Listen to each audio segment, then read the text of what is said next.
एवं सच के साथ कोई समझौता नहीं। अमर शहीद जगदेव प्रसाद की शहादत दिवस को लेकर जिले में आरजेडी की हुई बड़ी संगोष्ठी कार्यक्रम। भागलपुर में आरजेडी के बैनर तले अमर शहीद जगदेव प्रसाद शहादत दिवस पर लोकतंत्र और संविधान की रक्षा जैसे मसले पर कुशवाहा समाज के बीच बहुत बड़ी बैठक की गई। भागलपुर के लोदीपुर इलाके में बसंतपुर विवाह भवन में इस कार्यक्रम का विशेष आयोजन था। इस मौके पर आरजेडी के राष्ट्रीय प्रवक्ता प्रोफेसर सुरेश मेहता ने मीडिया को ब्रीफ करते हुए बताया कि आरक्षण और जाति गणना समाज के सामूहिक विकास के लिए आवश्यक है। आने वाले समय में 2025 के बिहार विधानसभा चुनाव का मुख्य मुद्दा भी रहेगा। आगामी 5 सितंबर को पटना में आरजेडी बड़े पैमाने पर शहीद जगदेव बाबू की शहादत दिवस मनाएगी। इस मौके पर उन्होंने यहां के तमाम कार्यकर्ताओं को आमंत्रित भी किया है।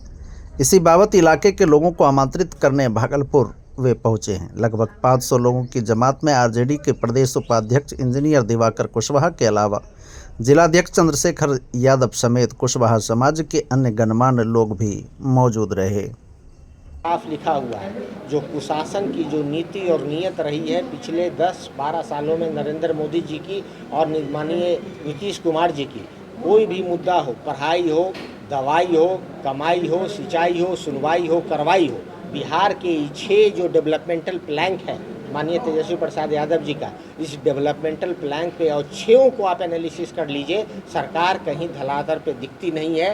डेवलपमेंटल पॉलिटिक्स हमारा एजेंडा है। पढ़ाई दवाई कमाई को लेकर पिछले बार भी हम लोग आए थे, इस बार भी जो भारत सबसे युवा देश है, युवा देश में सबसे युवा प्रदेश बिहार है। युवाओं को शिक्षा से दूर किया जा रहा है, किसानों को उनके इनकम से दूर किया जा रहा है। जो गवर्नेंस की बात करते हैं, टोटल मिस गवर्नेंस है यहाँ पर। जो न्याय की बात करते हैं, अन्याय यहाँ फैला हुआ है। इन सब बात को लेकर हम लोग निकलेंगे और डाटा के साथ निकलेंगे। डाटा आपके सामने भी है, ये डाटा जनता हमारे समर्थन में आएगी। ये 2025 की इबारत लिखी हुई है सर कि आपको कांग्रेस शासित राज्यों में जातिगत जनगणना की शुरुआत क्यों नहीं हो रही? देखिए, अब यही बात है भाई। कांग्रेस, आपको पता होगा, माननीय लालू प्रसाद यादव जी 1989 से बीपी सिंह की जब सरकार थी तब से ये मांग किया।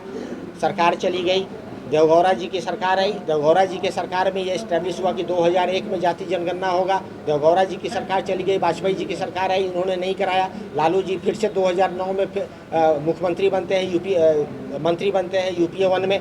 ये बात हुई कि 2011 में होगा जाति जनगणना। सोशियो इकोनॉमिक कास्ट सेंसस हुआ 2011 में, उसका डाटा पार्लियामेंट में आज भी रखा हुआ है। 2014 अप्रैल में ये सबमिट हुआ था, सरकार बदल गई, नरेंद्र मोदी आ गए, वो डाटा आज तक पब्लिक नहीं हुआ है। तो कांग्रेस पार्टी ने तो ऑलरेडी 2011 में ये ऑलरेडी कर चुका है। ये राष्ट्रीय स्तर पे, प्रदेश के स्तर पे उनकी अपनी राजनीति है, अपना डिमांड कर रहे हैं। हम लोगों ने कर दिखाया, जहाँ पे कांग्रेस भी साथ में थी। यहाँ पर यूपीए हम लोगों के साथ यहाँ पे सरकार में थी, नीतीश जी के साथ हम लोग भी थे यहाँ पर, और हमने कांग्रेस भी यही डाटा करके किया। और कांग्रेस का तो एजेंडा है पूरे भारत में ही हो जाए ना, क्या दिक्कत है इसमें?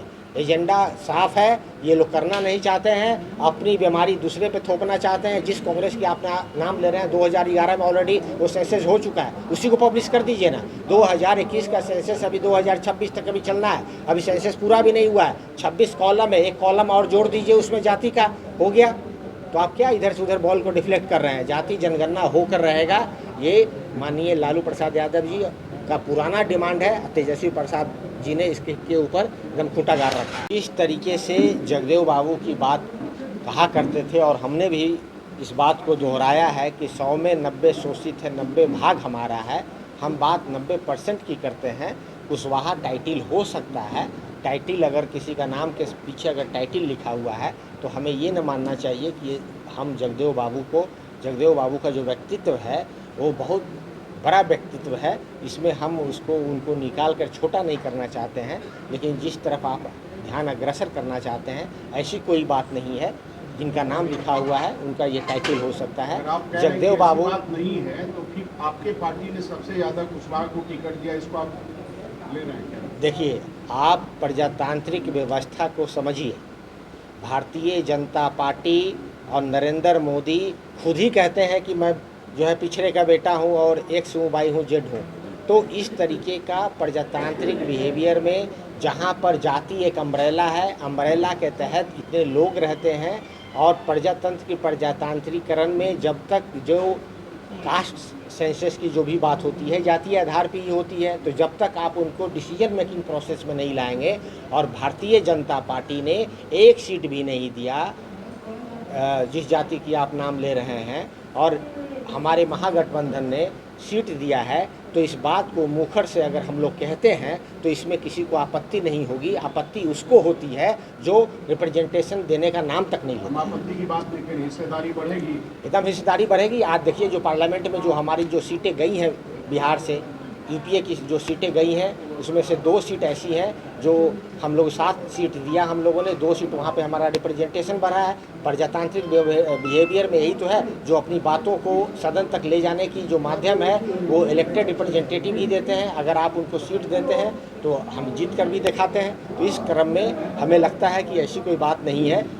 जो प्रजातंत्र का जो डिमांड होता है, ये देश जो है प्रजातांत्रिकरण की ओर गया है। आप आइडियलिज्म की बात मत करिए। प्रजातांत्रिकरण के प्रक्रिया में ये भी एक स्टेज है। 2025 सामने है, उसको लेके क्या प्लानिंग है? 2